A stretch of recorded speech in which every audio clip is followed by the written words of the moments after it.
My sister insisted I perform at her graduation party 8 weeks after vocal cord surgery.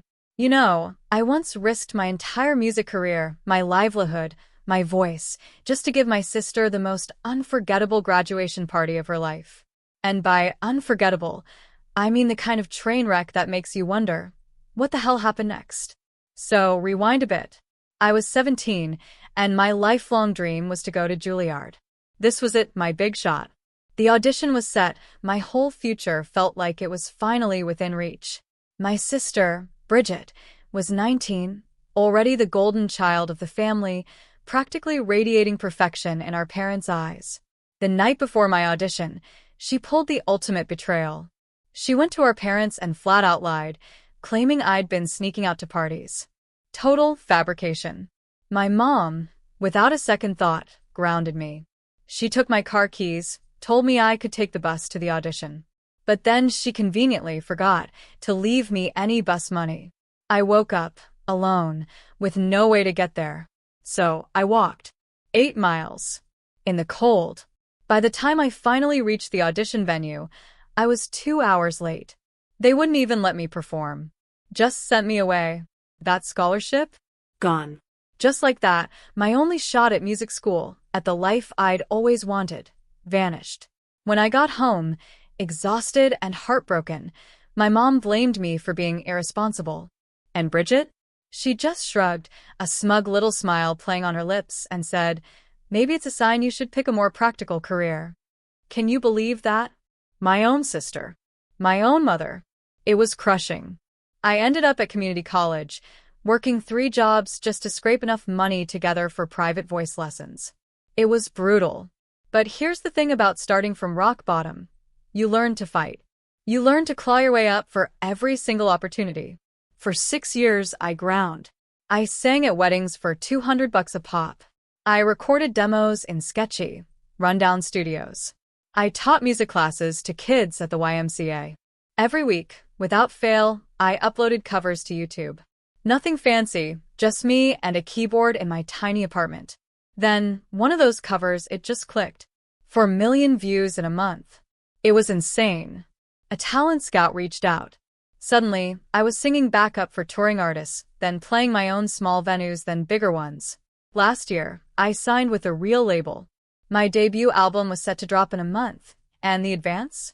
A whopping $400,000. I bought a house. My own house. Meanwhile, Bridget had become everything our parents ever wanted.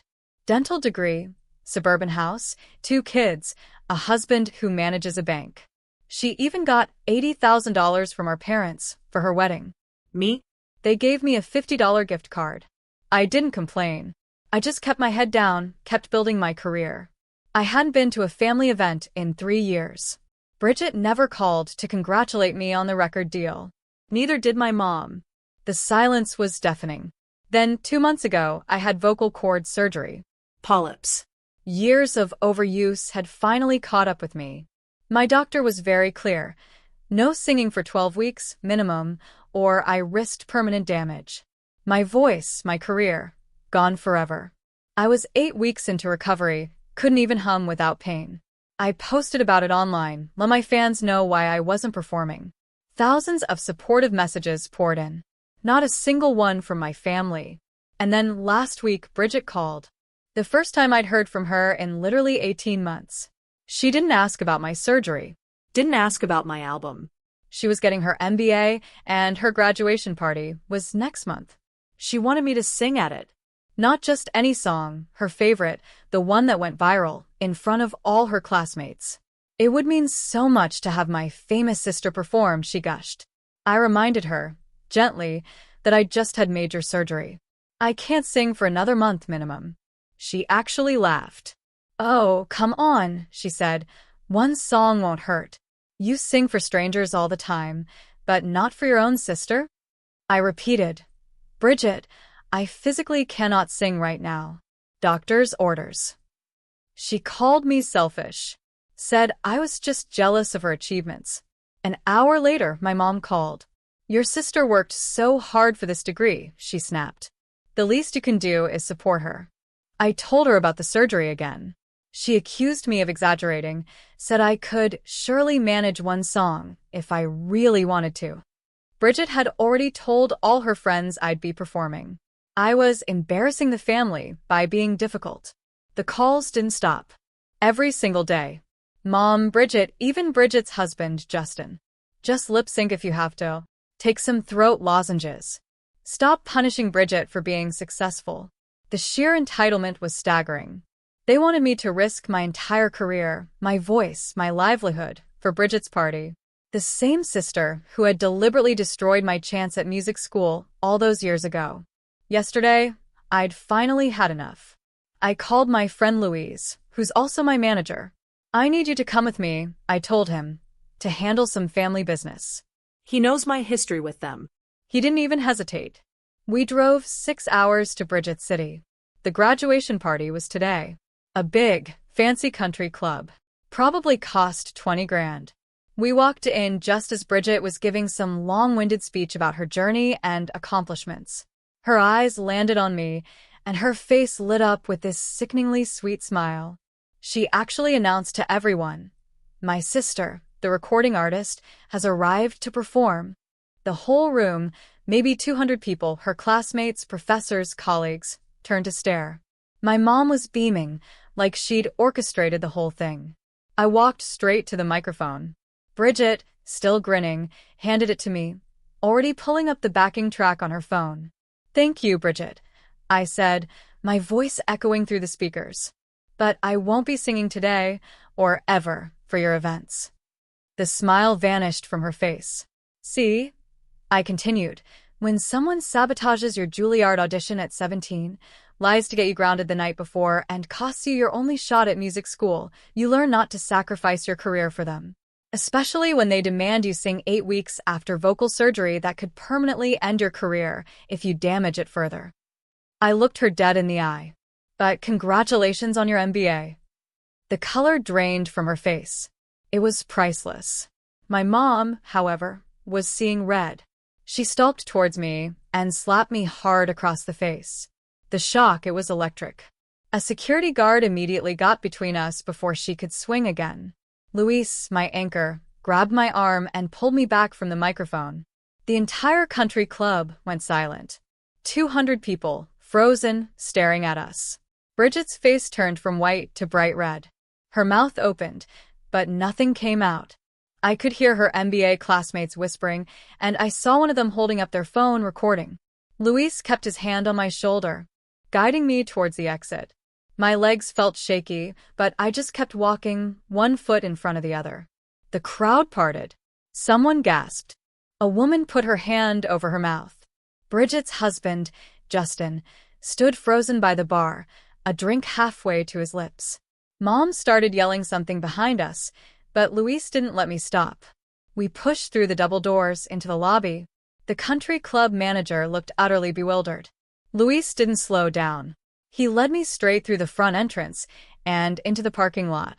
The cool air hit my face, and that's when my hands started shaking. Really shaking, like I couldn't control them at all. Luis unlocked his car and opened the passenger door. I got in and my whole body started trembling. He closed the door and ran around to the driver's side. My phone buzzed in my purse. Then again. Then again. Non-stop buzzing. Luis reached over, took my purse, pulled out my phone, and turned it off. The screen went dark. He handed me a water bottle. I tried to open it, but my hands were shaking too much. He took it back, opened it for me. I drank some water. My cheek hurt where Mom hit me. The skin felt hot and tight. Luis started the car and pulled out of the parking lot. I looked back at the country club. People were pouring out the front doors. Bridget stood there, arms crossed, fuming. Mom was next to her, pointing at Luis's car. We turned onto the main road, and they disappeared from view. Luis drove for an hour before either of us said anything. I just stared out the window, watching the highway signs, trees, buildings, gas stations blur by. My face still hurt. My throat felt tight, even though I hadn't tried to talk or sing. Luis kept glancing over at me every few minutes, just checking. The sun started setting, painting the sky orange and pink. I thought about what I'd just done. Standing up in front of all those people, telling them what Bridget did, what Mom did. Years of staying quiet. Years of taking it. And now? Everyone knew. Bridget's classmates knew. Her professors knew. Her husband's work friends knew. I spoke my truth after all this time. But my face hurt, and I could already imagine the calls, the texts, the voicemails, Mom screaming at me, Bridget calling me horrible names. Dad probably wouldn't call at all, just like always. Luis reached over and squeezed my hand for a second, then put his hand back on the wheel. The highway stretched out in front of us. Still 5 hours to go until we got home. We stopped at a rest area halfway. Luis needed gas and I needed the bathroom. My legs felt stiff. Inside, fluorescent lights buzzed. The bathroom was empty. I went into a stall, then came out to wash my hands. That's when I saw my reflection. A bright red mark covered my left cheek, like someone had painted it there. The edges were already starting to turn purple. A bruise forming. I touched it gently and winced. It hurt worse than I thought. The door opened, and an older woman came in. She glanced at me, her eyes immediately going to my cheek. Her expression changed, concerned, worried.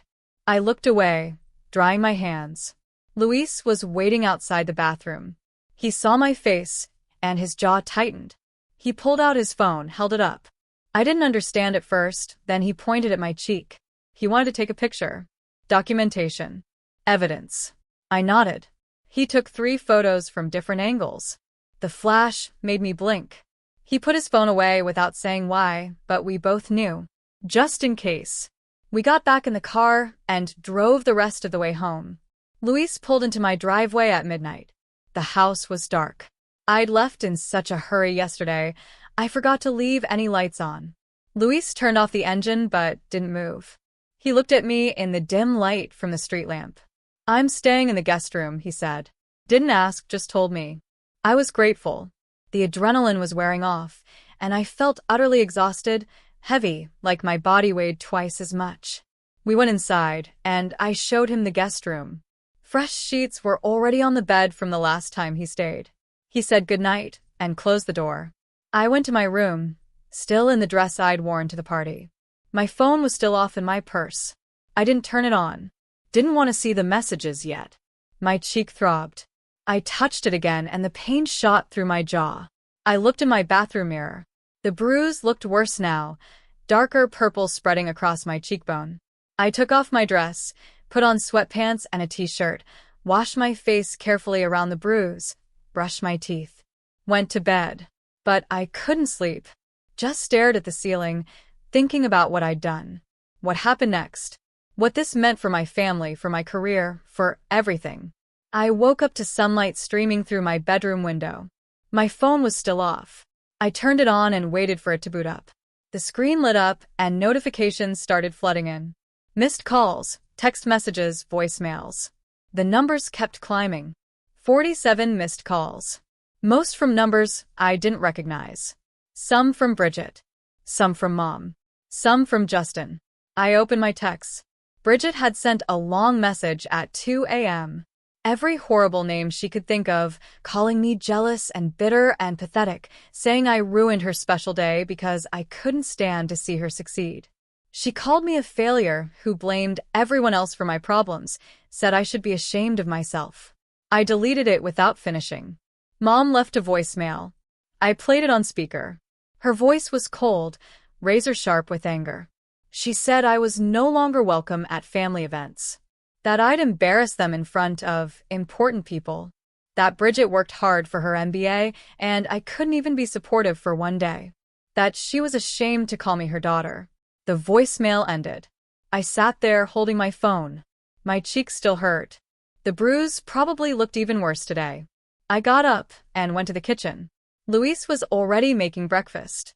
Eggs, toast, coffee brewing. He looked up when I came in. "How'd you sleep?" he asked. "Not great," I admitted. He nodded like he expected that. Poured me a cup of coffee. We sat at the kitchen table and ate. I showed him some of the messages. Bridget's texts, Mom's voicemail. He read them carefully. His face hardened. "We should document everything," he said. "Save all the messages." Keep the photos of your bruise.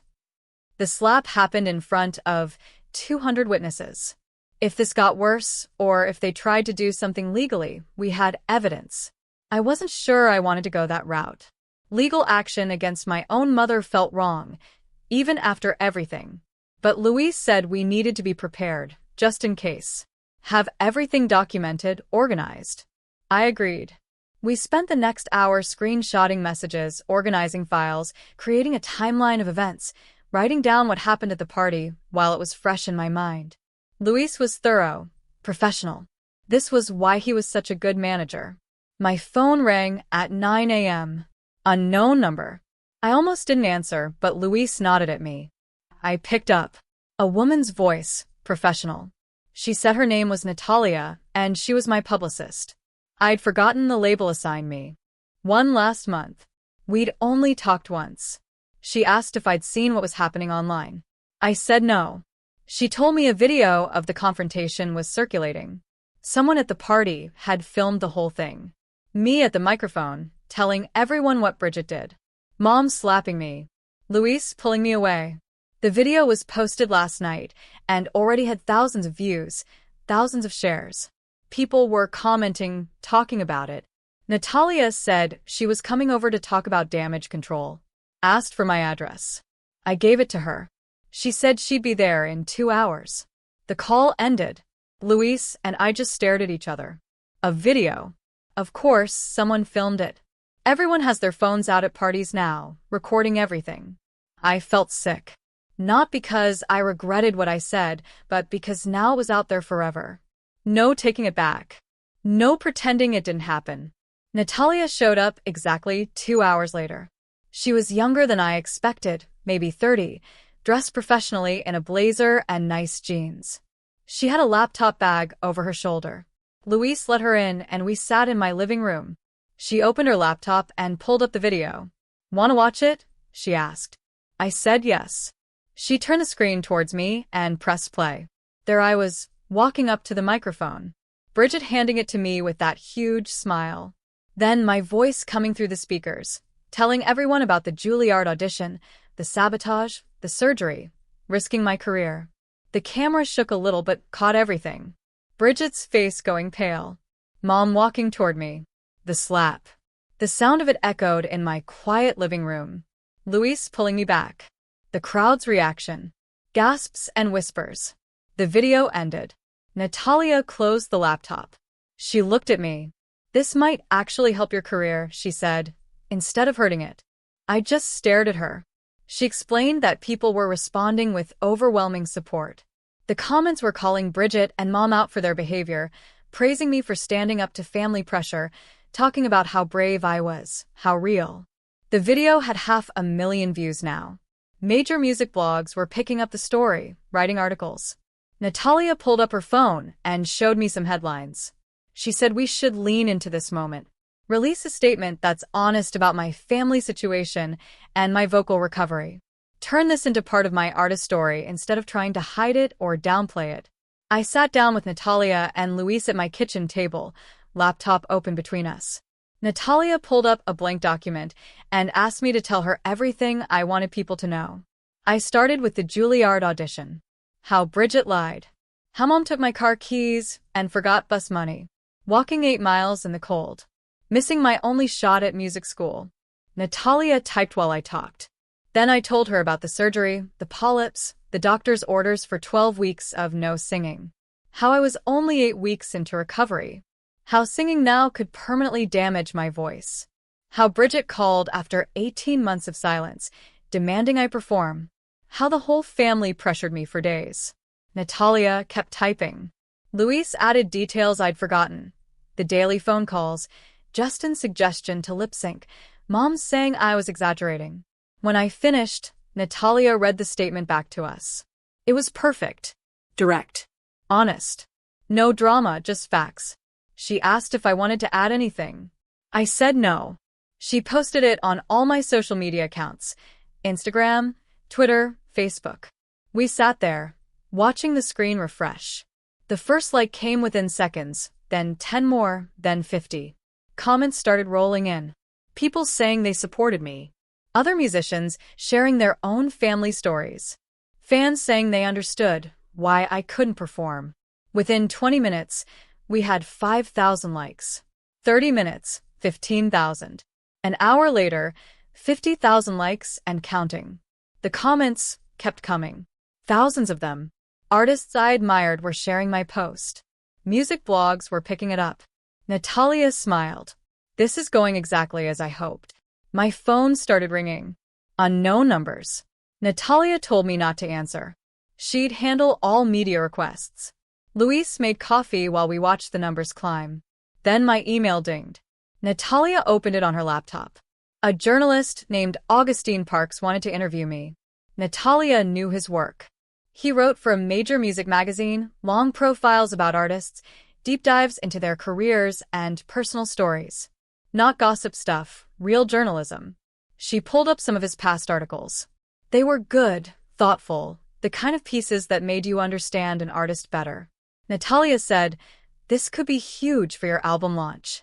Turn your personal story into part of your artist brand. Show people the journey from sabotaged audition to record deal." She asked if I was comfortable doing it. I said yes. She replied to Augustine right there, set up a phone interview for 2 days later. Luis refilled our coffee cups. My phone rang again. This time, I recognized the number. Dad. I stared at the screen. Natalia nodded at me. I answered. Dad's voice sounded different than I remembered. Quieter. He said he saw my post, read the whole thing. He wanted me to know he was sorry for everything, for all the years of not standing up for me. I didn't say anything, just listened. He told me he always knew Bridget lied about me sneaking out before the Juilliard audition. He knew I wasn't at parties, knew I was home studying and practicing. But he didn't want to cause family conflict by saying so. Didn't want to upset Mom or make Bridget look bad, so he stayed silent. Let me take the blame. Let me lose my scholarship chance. My throat felt tight, not from surgery but from anger. I told Dad his silence enabled Bridget's behavior. That it hurt me just as much as Mom's active favoritism. That watching him stay quiet all those years made me feel invisible, like I didn't matter enough to defend. Dad got quiet on the other end. Then he asked if we could meet for coffee. Just the two of us. Talk things through properly. I was surprised. Dad never asked to meet one-on-one, never tried to have real conversations. I said, "Maybe. I'll think about it." He said he understood, asked me to call him when I was ready. The call ended. Luis squeezed my shoulder. Natalia closed her laptop and said she'd be in touch about the Augustine interview. She left around noon. Luis stayed. We ordered food and watched TV without really watching it. My mind kept spinning. 2 days later, I did the phone interview with Augustine. It lasted 2 hours. He asked about everything. Growing up with Bridget, the Juilliard audition, community college, and 3 jobs, years of grinding, YouTube covers, the viral video, getting signed, the surgery, the graduation party confrontation. I told him things I'd never shared publicly. Details about those early years. How broke I was, how many times I almost quit, how much the music meant to me. Augustine listened, really listened, asked good follow-up questions, made me feel heard. When we finished, he said the article would run in 3 weeks, right before my album dropped. Perfect timing. That same afternoon, my phone rang. Dr. Campbell's office, scheduling my checkup. The receptionist gave me a date and time. I wrote it down, hung up. Then I noticed my throat felt tight. Painful in a way it hadn't been before. Not from talking on the phone, just constant tension. I'd been unconsciously clenching my jaw, tensing my neck muscles. The stress of everything was showing up physically. I touched my throat gently. It hurt. I called Luis and told him. He said I needed to mention it at the checkup, make sure it wasn't affecting my recovery. The appointment came. Dr. Campbell did his usual examination, looked at my vocal cords with a scope, said the healing was progressing well, no complications. But then he felt my neck and shoulders, asked me to swallow, watched my throat move. He said I was carrying a lot of tension, physical stress that could slow my recovery or cause other problems. He wrote down a name and number, a voice therapist named Finn, who specialized in helping singers recover from surgery and manage performance anxiety. Dr. Campbell said Finn could teach me techniques to release the tension. I took the paper, called Finn's office from the parking lot, and got an appointment for the next day. When I showed up, Finn was younger than I expected, maybe early 30s. Calm voice, easy smile. His studio was small and warm, comfortable chairs, soft lighting. He asked me to sit and tell him what was going on. I explained the surgery, the family confrontation, the viral video, the constant phone calls and messages, how my throat felt tight and painful even though the vocal cords were healing. Finn nodded, like he'd heard this before. Emotional stress manifests as physical tension in the throat and neck, he said, especially for singers. Our voices are tied to our emotions. When we're stressed or upset, we unconsciously tighten those muscles. It's protective, but it can interfere with healing. He had me stand up, put one hand on my stomach and one on my chest, taught me breathing exercises, deep breaths from the diaphragm, slow exhales. We did it for 10 minutes. Then he showed me gentle vocal warm-ups. Nothing that would strain my healing cords, just humming at low volumes, sliding between notes carefully, releasing tension bit by bit. For the first time in days, my throat started to feel less tight, less painful. The pressure eased. Finn scheduled me for twice-weekly sessions. Said we'd work on both the physical tension and the emotional stress driving it. I left feeling lighter. Got home and found a new voicemail. Justin, Bridget's husband.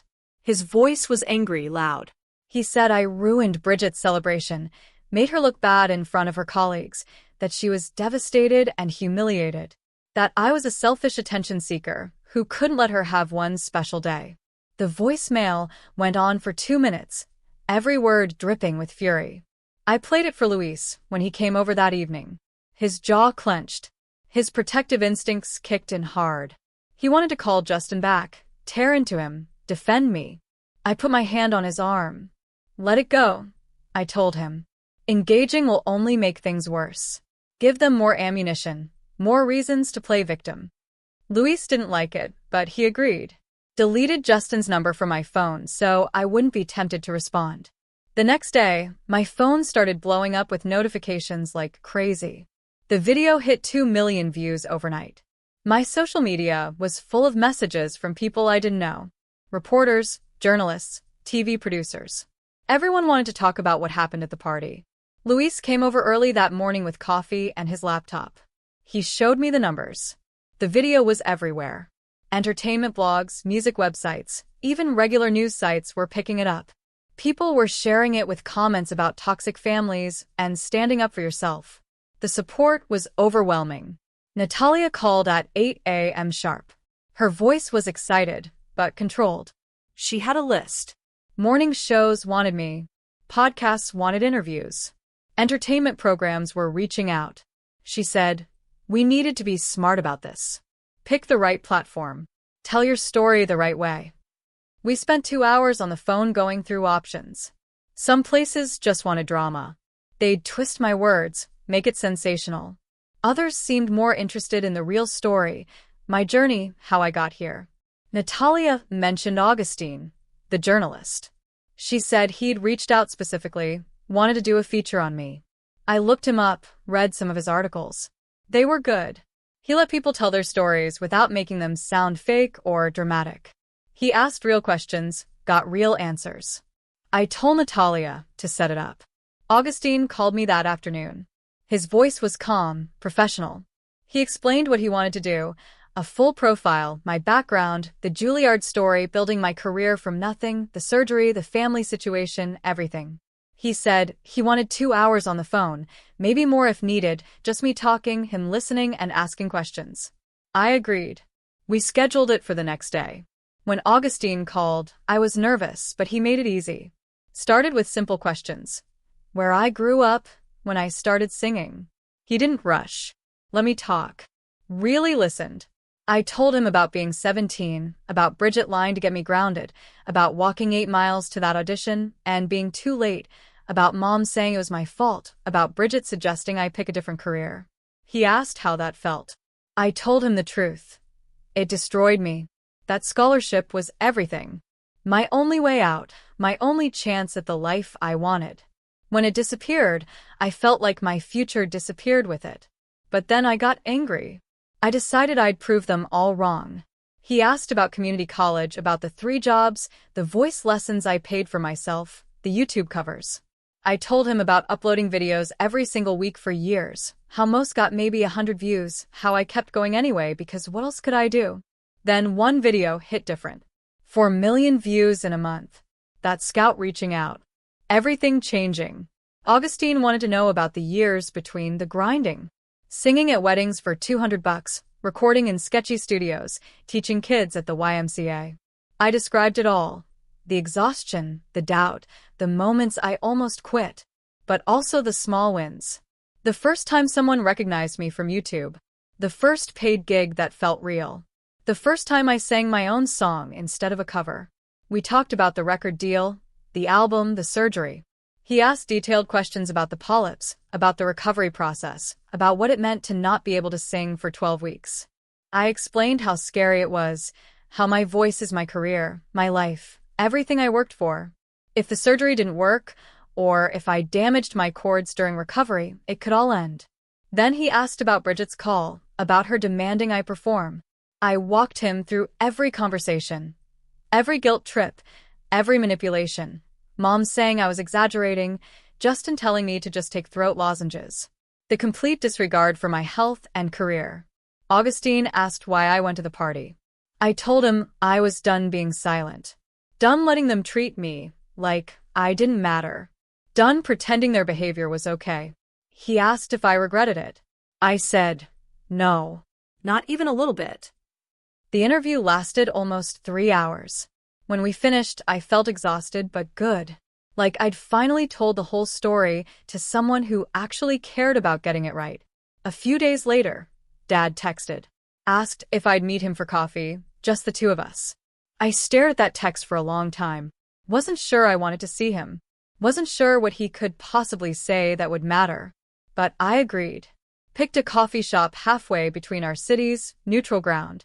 When I walked in, Dad was already there, sitting at a corner table. He looked older than I remembered, more tired, gray hair, lines around his eyes. He stood up when he saw me, gave me this awkward half-hug. We sat down, ordered coffee, didn't talk for a minute.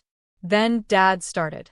He said he was sorry, that he should have stood up for me years ago, that he took the easy path by going along with Mom, by letting her favor Bridget, by staying quiet when he knew things weren't fair. I just listened, didn't interrupt. He said watching that video gutted him. Seeing me finally speak up, seeing Mom slap me, realizing how badly they'd all failed me. He admitted he always knew Bridget lied about me sneaking out before Juilliard. He knew I wasn't partying, knew I was home studying and practicing. But he didn't say anything because it would have caused a fight with Mom. Would have made Bridget angry. So he let me take the fall. Let me lose that audition. Let my whole future change because speaking up was too hard. Then he said something that shocked me. He'd been helping pay for my voice lessons. Years ago, when I was at community college working 3 jobs, I used to get checks in the mail from someone I thought was a distant aunt. Turns out it was Dad. He'd been sending me money for lessons without telling Mom, supporting my music in secret while publicly staying silent. I didn't know what to say. Didn't know how to feel. Part of me was grateful. He'd helped when I desperately needed it. But another part was angry. Why hide it? Why not stand up for me openly? Why help in secret, but let Mom and Bridget treat me like garbage in public? We talked for 3 hours. Dad explained that Mom always favored Bridget because Bridget did everything the traditional way. College, dental school, marriage, kids, the life Mom wanted for both of us. When I chose music, Mom saw it as rejection, as me being difficult and impractical. Dad said it wasn't fair, wasn't right. But that's how Mom saw it. And he went along with it because fighting Mom was exhausting. I asked him why he was telling me this now. He said because he couldn't stay quiet anymore. Couldn't watch me suffer and pretend everything was fine. He asked if there was any way to fix our relationship. I told him the truth, that I appreciated the apology, appreciated knowing about the voice lesson money. But that one conversation didn't undo years of him letting Mom and Bridget hurt me. That if he really wanted to repair things, he needed to actually stand up to them, not just apologize to me in private. He promised he'd try. Said he'd talk to Mom, tell her how wrong she'd been. I wasn't sure I believed him. Wasn't sure he'd actually follow through. But I thanked him for meeting me, for being honest. We finished our coffee, hugged goodbye. I drove home feeling weird. Not better exactly, but maybe slightly less alone. 2 weeks later, the Augustine article came out. The headline read, "From Sabotage to Stardom: How One Artist Turned Family Betrayal into Fuel for Success." I read it 3 times. Augustine had captured everything. My voice, my story, the struggle, and the determination. He didn't make it dramatic or fake, just told it honestly. Showed how I'd built a career despite everything working against me. The article went viral immediately. Shared thousands of times. My social media exploded. People commenting about how inspiring it was, how they related to difficult family situations, how they admired me for not giving up. Within 48 hours, my album pre-orders jumped 300%. My label called, ecstatic. They wanted to move the release date up 2 weeks, capitalize on all this attention, which meant I needed to be ready for promotion sooner than planned. More interviews, more content, more everything. Natalia was already working on it. She booked me for a major morning show 3 weeks away, right after my 12-week vocal clearance appointment with Dr. Campbell. If he approved me to sing again, I could perform my single live on national television. The timing was perfect. Scary but perfect. Then Bridget posted a long rant on her social media. Called me a liar. Said I made up the Juilliard story for publicity. Claimed our family had always supported my music career, that I was twisting things to make myself look like a victim, that she never sabotaged anything. The post was desperate, angry, full of lies that anyone who knew us could see through, but she posted it anyway, probably hoping to control the narrative, make herself look better. It backfired immediately. People started posting old screenshots. Within 3 hours, one showed Bridget commenting on my YouTube channel 4 years ago, saying my covers were amateur and embarrassing. Another was from her Facebook, where she told someone I was wasting my time with music when I should get a real job. A guy who went to high school with us posted that he remembered Bridget bragging about getting me grounded before my Juilliard audition, said she laughed about it at a party that same week. More people piled on. A girl from Bridget's dental school program shared a story about Bridget stealing her research notes and passing them off as her own work. Someone from her MBA program posted about Bridget throwing a classmate under the bus during a group project to make herself look better. The receipts kept coming. Screenshots, photos, detailed stories with dates and witnesses. Every hour brought new evidence that Bridget was exactly who I said she was. Her desperate post trying to call me a liar only made people dig deeper into her past. The comments on her original post turned brutal. People calling her out for lying, pointing out the contradictions, asking why she never mentioned supporting my music career if she was such a great sister. Her attempt to control the story blew up in her face completely. By evening, someone had compiled all the evidence into a Twitter thread that went viral on its own. The thread had screenshots of Bridget's mean comments about my music, testimony from people who knew about the Juilliard sabotage, and stories from her classmates about her entitled behavior. It got shared thousands of times. My phone buzzed with a voicemail notification around 8 p.m. Mom's voice came through the speaker, angry and shaky at the same time. She said I needed to make a public statement defending Bridget immediately. Said I was tearing the family apart and destroying Bridget's reputation. That I needed to tell everyone I made it all up, or exaggerated, or misunderstood what happened. She said this media circus had to stop, and it was my responsibility to fix it. I deleted the voicemail without responding. Luis sat across from me at my kitchen table with his laptop open. We spent the next 2 hours mapping out my promotional schedule for the album. He built in extra rest time between commitments, scheduled shorter interview sessions, made sure nothing would strain my voice before I was fully healed. We planned content I could create without singing, behind-the-scenes videos, Q&A sessions, photo shoots for the album artwork. Luis understood my limitations and worked around them instead of pushing me to do more than I could handle. 3 days later, I met Finn at his studio for our first session. He had me do gentle humming exercises that felt strange after weeks of silence. We worked on breathing techniques that released the tension in my neck and shoulders. He watched my posture carefully and corrected small things that would help my voice heal properly. Finn said my discipline impressed him. Most singers push too hard, too fast, and set back their recovery. He told me my voice would come back stronger than before because I was learning proper technique during the healing process. We started meeting 3 times a week. Each session built on the last one. Gentle exercises that gradually increased in difficulty. Finn monitored everything closely and adjusted based on how my throat felt each day. My 11-week checkup with Dr. Campbell happened on a Tuesday morning. He examined my vocal cords with a scope and nodded while looking at the images on his screen. Said the healing looked excellent. No inflammation or complications. If everything stayed this good at the 12-week mark, he would clear me to start singing again, with some limitations. Short performances only for the first month after clearance.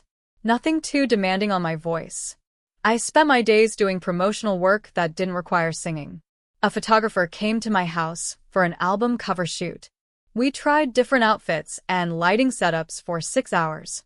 I recorded video content for social media, talked about my creative process and the stories behind each song, did written interviews with music blogs and magazines. The forced vocal rest actually helped me develop other parts of my artistry. I learned to communicate about my music in new ways. My phone rang while I was editing photos for Instagram. Dad's number showed on the screen. I answered, and he sounded tired. He told me he confronted Mom about everything, about the Juilliard incident and how she treated me over the years compared to Bridget. Said it didn't go well, and they were barely speaking now. But he finally said what needed to be said, even though it caused a huge fight. I thanked him for standing up for me. Then I told him the truth. That one conversation didn't undo years of him letting Mom and Bridget hurt me while he stayed quiet. That appreciation wasn't the same as forgiveness. He said he understood. Asked if we could have regular coffee meetings to rebuild our relationship slowly, actually work on fixing things instead of just apologizing. I agreed to try. The 12-week checkup arrived on a Thursday morning. Dr. Campbell did a thorough examination that took almost an hour. He checked my vocal cords from multiple angles, had me do gentle vocal exercises while he monitored, reviewed all my progress notes from Finn. Then he smiled and said my vocal cords had healed beautifully, with no complications. He officially cleared me to start singing again, with gradual increases in intensity over the next month. I could do short performances, but needed to avoid anything too demanding for another 4 weeks. After that, I started crying right there in the doctor's office. Not sad crying. Relief crying. The kind where you can't stop because you've been holding your breath for 3 months, waiting to hear those words. Luis stood up from his chair and hugged me while Dr. Campbell smiled and printed out my clearance paperwork. My voice was coming back. I could sing again. Dr. Campbell reminded me to take it slow and gave me a list of restrictions for the next month. No performances longer than 30 minutes, no screaming or shouting, plenty of water and rest between sessions. I nodded, wiping my face with the tissue he handed me. Luis drove me straight to Finn's studio because I'd already texted him the good news, and he wanted to start working with me immediately. Finn had cleared his afternoon schedule just for this. He met us at the door with the biggest grin and led me into the practice room where he'd set up recording equipment, just in case my voice sounded good enough to capture. Luis sat on the couch against the wall while Finn and I stood near the piano.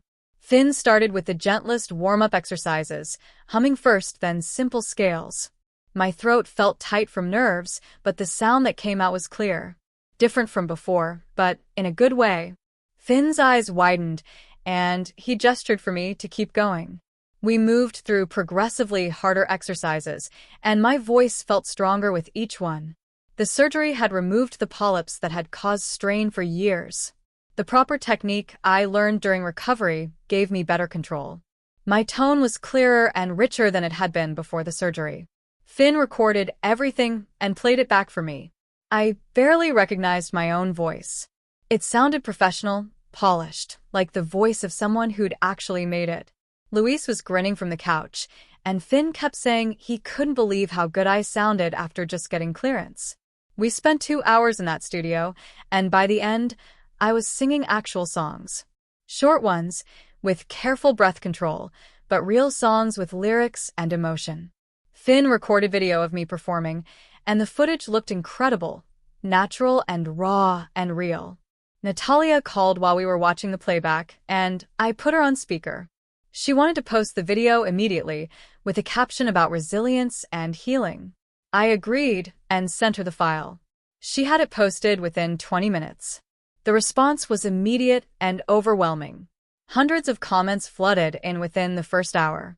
Thousands of likes and shares. People saying they were crying watching me sing again. Other artists commenting with support and congratulations. Fans sharing their own stories of overcoming setbacks. The video hit 100,000 views by that evening. Finn scheduled 3 extra sessions with me over the next week to help me build strength safely. The morning show performance was in 5 days, and we needed to make sure I was ready. I practiced my single every day with Finn monitoring closely to make sure I wasn't pushing too hard. He adjusted my technique in tiny ways that made huge differences, showed me how to support my breath better, and reduce tension in my jaw. My voice felt strong, and I was more excited than nervous about performing on national television. This was the moment I'd been working toward for 12 weeks. Dad called on the 4th day, before the performance. He sounded uncomfortable, and I knew immediately something was wrong. He told me Bridget had asked him to pass along a message. She wanted to apologize and talk. I stayed quiet and let him finish. He said he told Bridget she needed to do serious self-reflection about her behavior, that she couldn't just apologize because the public backlash was affecting her reputation and career. He said he wasn't sure if her desire to talk was genuine or strategic. I thanked Dad for being honest with me. Then I told him I wasn't ready to talk to Bridget and might never be. That some relationships can't be repaired no matter how much someone apologizes. That I was focusing on building the life and career I wanted rather than fixing a family dynamic that was broken long before the graduation party. Dad said he understood and that he was proud of me for setting boundaries. We talked for another hour about my upcoming performance and album release. He asked if he could watch the morning show, and I said yes. The morning of the performance, I woke up at 5 a.m. and did my vocal warm-ups in the shower. Luis picked me up at 6 a.m. and we drove to the studio. Natalia met us there with my outfit and makeup artist. The green room was small but comfortable, and I spent an hour getting ready while reviewing my talking points for the interview portion. The host was friendly when we met backstage and told me she loved my story. Said it would inspire a lot of people. I walked onto the set at 8:30 a.m. and the studio audience applauded. The interview lasted 6 minutes, and I talked about the surgery recovery and finding my voice, both literally and figuratively. Then I performed my single live with a small band backing me up. My voice was strong and clear, and I hit every note perfectly. The audience gave me a standing ovation. The performance video was posted online immediately after the show ended. It went viral within hours. 5 million views in 24 hours. Comments pouring in from people all over the world. Music blogs and entertainment sites writing articles about my comeback. My phone didn't stop buzzing all day. 2 days later, my album released. I spent release day doing radio interviews and social media promotion. Luis monitored the sales numbers obsessively and kept texting me updates. By the end of the first week, the album had debuted at number 3 on the charts, the highest first-week sales my label had seen from a new artist in years. The combination of my story, the quality of the music, and all the publicity had created the perfect launch.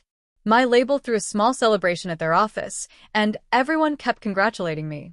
Luis and I went to my favorite restaurant that night to celebrate properly. Just the two of us, in a quiet corner booth. He ordered champagne and told me he was proud of how I'd handled everything, from the confrontation to the recovery. I realized, sitting there, that standing up to my family had been terrifying but necessary. It opened doors I didn't know were possible. Gave me permission to stop accepting their treatment and start building something better. 6 months passed. I was on a national tour, performing in venues I'd once only dreamed about. Sold-out shows in major cities. fans singing along to every word. My voice was stronger than ever, and I'd built a career on my own terms, without family support or approval. Dad and I met for coffee every few weeks, and our relationship was slowly improving. He'd started standing up to Mom more, setting his own boundaries. But I'd accepted that Mom and Bridget might never be part of my life again. And I was genuinely okay with that.